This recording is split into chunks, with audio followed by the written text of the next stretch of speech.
तो आज का हमारा क्वेश्चन है क्लास 10th चैप्टर 1 का सेकेंड टेक्स्ट क्वेश्चन है, जिसमें हमें दिया हुआ है right the balanced equation for the following chemical reaction. यानी हमें इसके अंदर पहले केमिकल रिएक्शन लिखनी है और उसको बैलेंस करना है बच्चे। तो यहाँ पे देखो हमें गिवन क्या किया हुआ है दैट हाइड्रोजन प्लस क्लोरीन। अब हाइड्रोजन प्लस क्लोरीन, तो हाइड्रोजन का जो होता है हमारे पास फॉर्मूला वो होता है हमारे पास H2। H2 की रिएक्शन बच्चे हमने करवाई क्लोरीन के साथ यानी Cl2 के साथ, और जो हमें प्रोडक्ट मिला वो हाइड्रोजन क्लोराइड मिला, HCl मिला। तो बच्चे बैलेंस करने के लिए आप यहाँ पे देखो हमारे पास क्या है, H2 है यानी हाइड्रोजन 2 है और क्लोरीन कितने हैं यहाँ पे 2। बट यहाँ पे देखो हाइड्रोजन 1 है और क्लोरीन 1 है, तो हम इस पूरी टर्म को किससे मल्टीप्लाई कर देंगे बच्चे, 2 से मल्टीप्लाई कर देंगे। तो हमारे पास बैलेंस रिएक्शन बनेगी H2 plus Cl2 gives 2HCl। Next part देखते हैं इसका। नेक्स्ट पार्ट में हमें दिया हुआ है बेरियम क्लोराइड।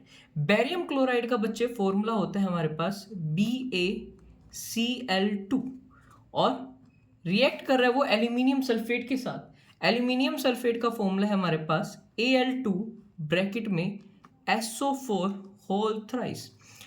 और हमें क्या क्या मिल रहा है बच्चे, बेरियम सल्फेट मिल रहा है BaSO4 plus aluminium chloride AlCl3। अब यहाँ पे ध्यान से देखो हमारे पास क्या है। सबसे पहले हम ये देखेंगे बेरियम Ba दोनों तरफ 1 है, तो इसको बैलेंस हम बाद में करेंगे। क्लोरीन 2 है बच्चे, यहाँ पे क्लोरीन 3 है, तो कॉमन मल्टीपल 2 और 3 का क्या होता है 6, यानी 2 3 जा 6 एंड 3 2 जा 6। और दूसरी चीज आप ये देखो एल्यूमिनियम यहाँ पे 2 है और एल्यूमिनियम यहाँ पे 1 है, तो इस पूरी टर्म को हम किससे मल्टीप्लाई कर देंगे बच्चे, 2 से मल्टीप्लाई कर देंगे। जैसे हमने 2 से मल्टीप्लाई किया एल्यूमिनियम 2 हो गया है, क्लोरीन 6 हो चुका है, 3 2 जा 6। यहाँ पे क्लोरीन हमारे पास कितना है 2 और कहीं क्लोरीन नहीं है, तो इसको हमें मल्टीप्लाई करना पड़ेगा बच्चे 3 से, ताकि हमारे पास 3 2 जा क्या हो जाए 6 हो जाए। अब जैसे ही हमने ये करा बेरियम यहाँ पे 1 है, तो हम इस बेरियम को भी किससे मल्टीप्लाई कर देंगे बच्चे 3 से कर देंगे। अब आप SO4 देखो, टोटल SO4 हमारे पास 3 है और यहाँ पे भी SO4 पहले 1 था, 3 से मल्टीप्लाई करने पे हमारे पास क्या आ गया 3। तो हमारे पास बैलेंस रिएक्शन बनेगी 3BaCl2 plus Al2SO4 whole thrice gives 3 times of barium sulfate plus 2 aluminium chloride यानी AlCl3। नेक्स्ट रिएक्शन हमारे पास है बच्चे, सोडियम की रिएक्शन करवाई हमने वाटर के साथ और हमें क्या क्या मिल रहा है, sodium hydroxide plus hydrogen. Sodium का जो हमारे पास एलिमेंट होता है बच्चे वो होता है Na, और इस सोडियम के एलिमेंट को किससे रिएक्ट करवाना है हमें, वाटर के साथ H2O के साथ। तो हमें जो प्रोडक्ट मिलेगा बच्चे वो मिलेगा सोडियम हाइड्रोक्साइड यानी NaOH, और साथ में हमारे पास हाइड्रोजन गैस रिलीज आउट होगी जिसे हम बोलेंगे H2।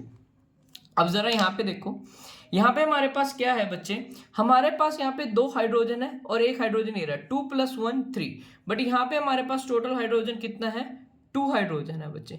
तो हम क्या करेंगे, इसको इवन कर देंगे। देखो इसको हमने मल्टीप्लाई करा 2 से, जैसे ही 2 से मल्टीप्लाई करा हमें क्या मिला 2 हाइड्रोजन प्लस 2 हाइड्रोजन, 2 + 2 4। यहाँ पे 2 हाइड्रोजन है तो इसको हमने किससे मल्टीप्लाई कर दिया 2 से, तो हाइड्रोजन तो हो गए हैं बैलेंस। अब यहाँ पे देखो सोडियम 2 हो चुका है, यहाँ पे सोडियम कितने हैं 1, तो इस पूरी को भी मल्टीप्लाई कर देंगे हम 2 से। तो हमारे पास देखो सोडियम 2 सोडियम 2 ये हो चुका है balance, hydrogen 4 hydrogen 2 + 2 4, oxygen 2 oxygen 2। तो ये हमारी बैलेंस रिएक्शन बन चुकी है, क्या आई हमारे पास 2Na + 2H2O gives 2NaOH + H2। तो ये हमारे पास बच्चे बन गया है ये क्वेश्चन, ठीक है। तो आप इसका स्क्रीनशॉट भी ले सकते हैं। Thank you.